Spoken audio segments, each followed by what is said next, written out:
வணக்கம் நண்பா. என்ன முடிச்சிங்களா? என்ன பண்ணீங்க? ஒன்றும் இல்லை நண்பா, காலையில் சாப்பிட்டாச்சு. ஓ! சில கேள்விகள் கேட்கலான்னு தான். சில கேள்விகள் கேட்கலான்னு தான் உங்களுக்கு அழைப்பு விடுத்திருக்கிறேன். கேளுங்க. தாராளமா கேளுங்க நண்பா. என்ன கேள்வி? ஒன்றும் இல்லை நண்பா, இப்போது நேற்று வந்து தமிழ்நாட்டில் வந்து அந்த வேளாண்மை கடன், விவசாய கடன் இருக்காங்கல்ல விவசாயிகளுக்கு, ஆமாமா. தெரியுது.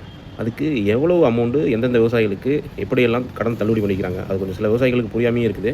சில பேர் டவுட் கேட்டாங்க. நீங்கள் அதை கொஞ்சம் தெளிவாக எக்ஸ்பிளைன் பண்ணுங்களேன், டேட்டா எடுத்து.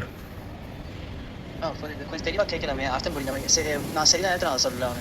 புரியுதுங்களா? சமீபத்தில தமிழ்நாட்டில் வந்துள்ள அறிவிப்பின்படி கூட்டுறவு வங்கிகளில் 2025 மே 1 முதல் 2026 பிப்ரவரி 28 வரை வாங்கிய பயிர்க்கடன்களுக்கு ரூபியா 75,000 வரையிலான தொகை இருந்தால் முழுமையாக தள்ளுபடி. அதாவது அதை விட அதிகமா இருந்தா ரூபியா 35,000 மட்டும் தள்ளுபடி. மீதத்தை விவசாயி கட்டணும். சுமார் 14 லட்சம் விவசாயிகள் இதனால் பயன்பெறுவார்கள் என்று அரசு சொல்லியிருக்காங்க.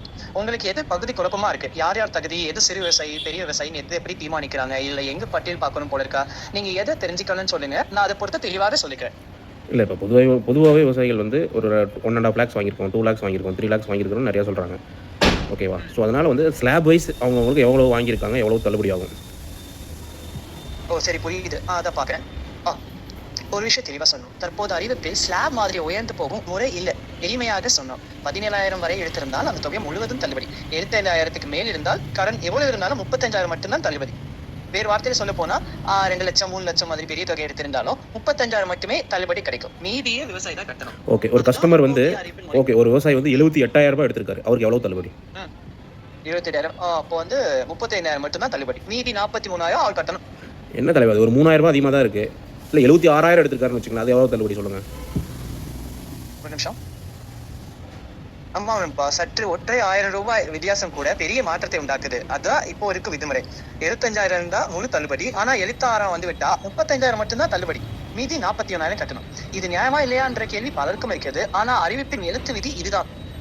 புரிஞ்சுக்கிறீங்கன்னு நினைக்கிறேன். புரிஞ்சுக்கிறேன் தலைவா. அதாவது நீங்கள் சொல்கிறது 75,000 ரூபாய்க்குள்ளே இருக்கிறவங்களுக்கு முழுமையான தள்ளுபடி.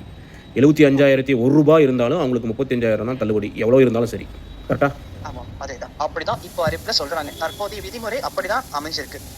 இதை தவிர வேற எந்த விவரமும் வேணுமா உங்களுக்கு? எப்போ இருந்து இது இம்ப்ளிமெண்ட் ஆகுது? சரியா, தற்போதைய அறிவிப்பின்படி 2026 ஜூன் 16ஆம் தேதி திருத்தப்பட்ட வடிவில் அறிவிக்கப்பட்டு அதன் அடிப்படையில் நடைமுறை தொடங்கப்பட்டிருக்கிறது. ஆனால் ஒவ்வொரு விவசாயிக்கும் வங்கி கணக்கில் வரவு பதிவாகும் சரியான தேதி கூட்டுறவு வங்கி மற்றும் நிர்வாக நடைமுறையை பொறுத்து மாறலாம். உங்கள் கூட்டுறவு வங்கியில் பெயர் பட்டியலில் உள்ளதா மற்றும் வரவு எப்போது என்கிற தகவலை நேரடியாக உறுதி செய்து கொள்ளலாம் என பரிந்துரைக்கிறேன். ஓகே நண்பா, இதுதான், இந்த டீடைல்ஸ் தான் கேட்டேன் நண்பா. சரி, வேற ஏதாவது வேணுமானா நீங்க கேளுங்க. அவ்வளோதான் நண்பா, தேங்க்யூ. சரி நண்பா, அடுத்த தடவை பார்ப்போம். நன்றி. எனக்கு ஆமாம் விவசாயிகளே, ஸோ இதுக்கு வந்து ஒரு தேதியெல்லாம் குறிப்பிடலை. நிர்வாக ரீதியாக அவங்கவுங்க கூட்டுறவு சொசைட்டியில் போய் நீங்கள் வந்து உங்களோட விவசாய கடன் தள்ளுபடியா இல்லையான்னு செக் பண்ணிக்கங்க. நேம் பட்டியல் வந்திருக்கா இல்லையான்னு செக்லிஸ்ட் பண்ணிக்கங்க. ஸோ இதில் அவங்க சொல்கிறது என்னென்னா 75,000 ரூபாய்க்குள்ளே இருந்தால் 75,000 ரூபாய் தள்ளுபடி. 75,001 ரூபாய் இருந்துச்சு அப்படின்னா 35,000 ரூபாய் தான் தள்ளுபடி. ஸோ 75,000 ரூபாய்க்கு மேலே எவ்வளோ இருந்தாலும் 35,000 ரூபாய் தான் தள்ளுபடி. ஸோ இதுதான் இப்போது கரண்ட் ஸ்டேட்டஸ். ஸோ வேறு ஏதாவது இன்னும் தகவல் வேணும் அப்படின்னா நீங்கள் வந்து கமெண்ட் பாக்ஸில் கமெண்ட் பண்ணுங்கள். நம்ம ப்ரோட்ட பேசிவிட்டு நான் உங்களுக்கு இம்ப்ளிமெண்ட் பண்ணுறேன், தகவல் கொடுக்குறேன். நன்றி.